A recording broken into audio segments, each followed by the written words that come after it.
A teenage girl stumbles upon a magic box that grants 7 wishes, but each wish comes with a deadly price. As her desires spiral out of control, she must face the terrifying truth: every wish costs the life of someone she loves. Will she stop before it's too late, or is it already too late to turn back? Today, I'll be recapping the 2017 horror fantasy film, Wish Upon. So, keep your eyes wide open and stay safe. Drop a comment with your next movie request, hit that like button, and don't forget to subscribe for more recaps. On what seems like an ordinary day, a woman named Johanna Shannon throws out something wrapped in a sheet. Her daughter Claire is outside, riding her bike with her dog Max. As Johanna walks back into the house, she looks completely spaced out, like something is weighing heavy on her mind. When Claire returns, her heart stops. She finds her mother in the attic, lifeless, hanging from a rope. This tragic moment sets off a chilling chain of events that will turn Claire's world upside down. Teenage Claire wakes up from a nightmare that haunts her every night. She gets up, wiping away the remnants of her bad dream, and starts getting ready for school. Claire rides her bike to school, her mind still racing. As she passes by, she spots her Uncle August, the one person her father has forbidden her to talk to. Claire tries to wave, but is distracted, and in the blink of an eye, she narrowly avoids being hit by the school's popular girl, Darcy Chapman. In the chaos, she scrapes her knee and tears her legging. It's a close call, but Claire keeps going, already facing the day's challenges. When Claire arrives at school, she's met with an embarrassing sight. Her father, Jonathan, is dumpster diving with his friend Carl. Mortified, she rushes over to tell him to stop, hoping no one sees her with them. Claire quickly joins her friends, June and Meredith, trying to shake off the awkward moment. But her mind keeps drifting to Paul Middlebrook, the popular guy she has a huge crush on. Meanwhile, Darcy, always looking for an opportunity to cause trouble, takes a moment to hit Claire with her drink, adding more fuel to the fire of Claire's already rocky school day. Back home, Claire walks in to find her dad has discovered a large old music box. Curious, she takes it inside and notices an engraving that claims the box will grant 7 wishes. At first, she laughs it off, thinking it's just another silly thing her dad picked up, but deep down,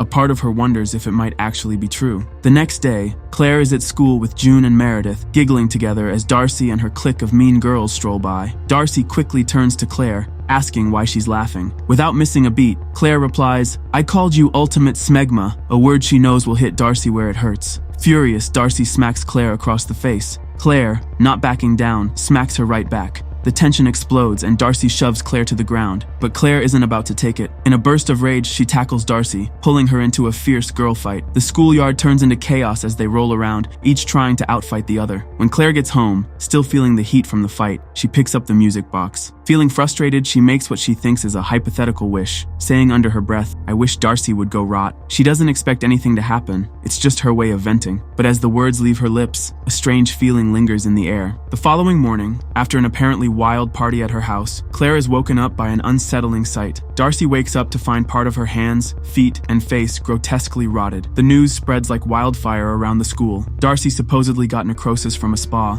and it seems that Claire's wish has somehow come true. But the next morning, Claire's world is turned upside down. She goes to look for Max, only to find his lifeless body under the deck of the house. Heartbroken, Claire and Jonathan are left with no choice but to bury their beloved dog, the weight of loss pressing down on them. Something dark has begun, and Claire can't shake the feeling that her wish has set something terrible in motion. After spending most of her day thinking about Paul, Claire can't help but feel a longing in her chest. She decides to make her second wish, hoping for something bold, that Paul would fall madly in love with her. The next day at school, Claire's heart races when Paul approaches her. To her shock, he shows clear interest, even with his girlfriend Lola standing right there. Claire's mind races. This was what she wished for, but now, she's not sure if it's the blessing she thought it would be. At Uncle August's home, the old man is preparing to take a bath. He fills the tub with water and steps in, but suddenly slips, hitting his head hard on the side of the tub. He regains consciousness, dazed and confused. But just as he tries to steady himself, he bangs his head on the nozzle. With a final painful thud, Uncle August succumbs to the accident, his life fading away in an instant. Upon hearing about Uncle August's death, Claire can't help but wonder aloud to her father if August left his inheritance to anyone. Jonathan doubts he or Claire would have been mentioned, considering their financial struggles. With that thought hanging heavy in the air, Claire heads to her room. There, she whispers to the music box, making her third wish, that August had left her everything. She holds her breath, unsure of what will come next, but desperate for something to change. The next morning, Claire wakes up to an unbelievable surprise. Jonathan tells her that August apparently left her his entire inheritance. In a whirlwind, they move into a luxurious mansion and start driving flashy cars. Claire can't believe her sudden change in fortune. Jonathan hands her his credit card, telling her to treat June and Meredith to a shopping spree, and Claire feels a mix of excitement and unease as she realizes just how much has shifted in her life. Paul officially breaks up with Lola, and with no hesitation, he immediately asks Claire out. Claire, though, pauses, taking some time to think about it. She's torn between her feelings for him and the strange path her wishes have already set her on. The weight of it all presses on her as she contemplates what to do next. The Shannons' former neighbor, Mrs. DeLuca, is at home, cooking dinner. She drops something into the garbage disposal and leans in to retrieve it, her hand dangerously close to the switch. Meanwhile, the pots on the stove are starting to burn, smoke rising. Mrs. DeLuca pulls her hand out, quickly turning off the stove. She moves back toward the sink, but her ponytail gets too close to the disposal. Without realizing it, she accidentally turns it on. The disposal yanks her hair in, and with a sudden, violent pull, it breaks her neck. Claire is still frustrated by her dad's dumpster diving habits, feeling embarrassed by his strange obsession with knickknacks. She decides to use her fourth wish, asking for Jonathan to be less embarrassing. The next thing she knows, Jonathan transforms into a smooth saxophone player with an undeniable charm. Even Claire's friends can't help but admit that he's hot now. Claire's shocked by the sudden change, unsure if she should be proud or just plain confused. Claire asks her friend Ryan for help in figuring out the phrase on the music box and its mysterious history. They visit his cousin Gina in her loft to dig deeper. As they look into the box, they discover it's been passed down through generations. Despite their efforts, they can't translate the phrase. Gina decides to send the phrase to someone else, hoping they can finally unlock its secret. That night, Gina is alone in her loft when she receives an email with the translation of the phrase. She reads it and immediately feels unsettled, saying it's messed up. The chilling message starts to freak her out. Trying to reach out, she calls Ryan, stepping outside, but he doesn't answer. Suddenly, the door behind her slams shut, causing her to drop her phone. She heads back inside, only to find that the power has gone out. In the darkness, she trips and falls face first onto the horn of a bull statue.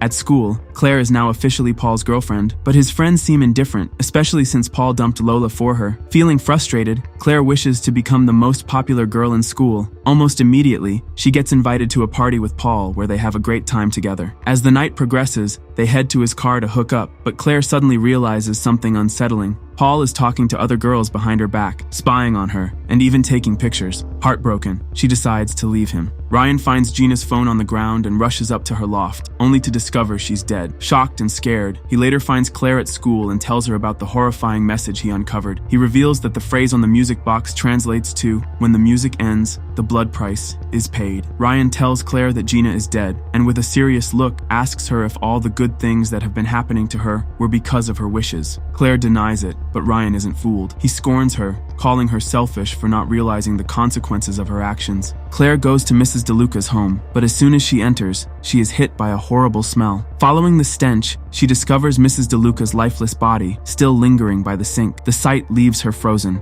her heart racing as the gravity of the situation sinks in. Claire confesses to June and Meredith about the box and how she's been making wishes. Meredith scolds her for using the wishes selfishly instead of for good. June, however, encourages Claire to get rid of the box before it causes more harm. Claire goes to dispose of it but then hesitates. In the end, she decides to keep the box just in case. While Claire is sleeping at night, she wakes up to find Paul has broken into her room. He asks her if it's over between them. Claire makes it clear that it is, and in a sudden desperate move, he slits his wrist. Paul is later rushed to the hospital. The girls are hanging out at a hotel when Claire gets a phone call from Jonathan, telling her he's going to a gig, but soon gets a flat tire. The scene cuts between Jonathan struggling to change his tire and Meredith, who wanders off by herself to play a phone app. Claire admits to June that she didn't get rid of the box. Meredith then steps into an elevator to rejoin her friends. Meanwhile, Jonathan is nearly struck by two drag racers. He crawls under the car to grab a missing piece, and the car jack nearly slips off. Finally, he knocks the spare tire loose, and it gets hit by an oncoming car, narrowly missing Jonathan's head. The elevator Meredith is in malfunctions and crashes to the bottom, killing her instantly. As Claire mourns, June turns on her and blames her for what happened. Ryan, having heard about the accident, arrives to comfort Claire and takes her to his house to show her his research. Ryan reveals he's uncovered more about the history of the music box. He explains that the first owner cursed the box herself after surviving the bubonic plague in 1919. She was forced to stay inside a train car for an experiment, as she was the only survivor. Seeking revenge on those responsible, she cursed the box, but it cost her family and her own life. The box passed through many hands, and everyone who used it met a tragic end. Ryan tells the story of a man who used the box's wishes to improve his life, only to lose his wife and children.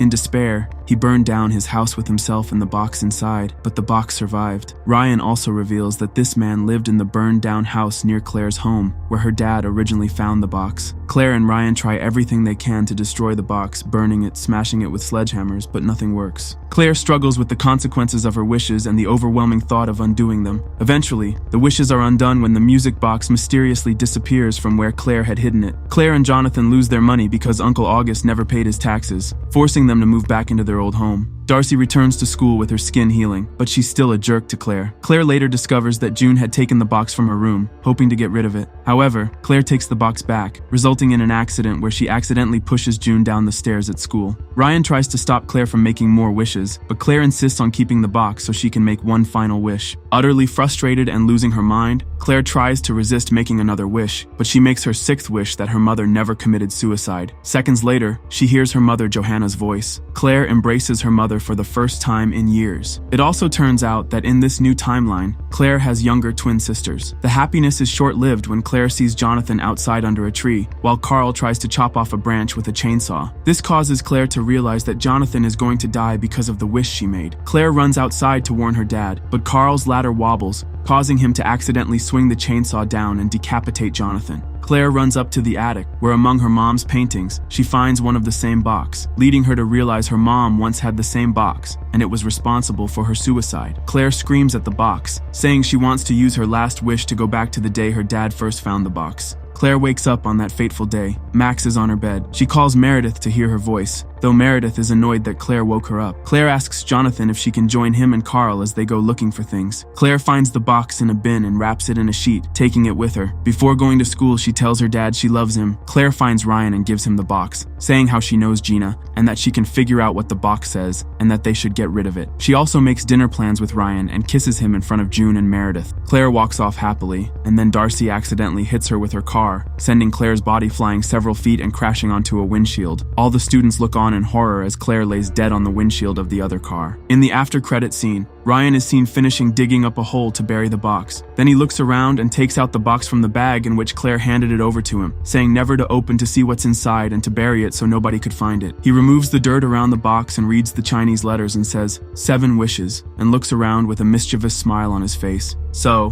which awesome movie should we recap next? Drop your suggestions in the comments below, and let's make it happen. Don't forget to smash that subscribe button so you never miss out on our movie recaps. We've got plenty more coming your way. Thanks for watching, and see you next time. Produced by Warner Movie Recaps.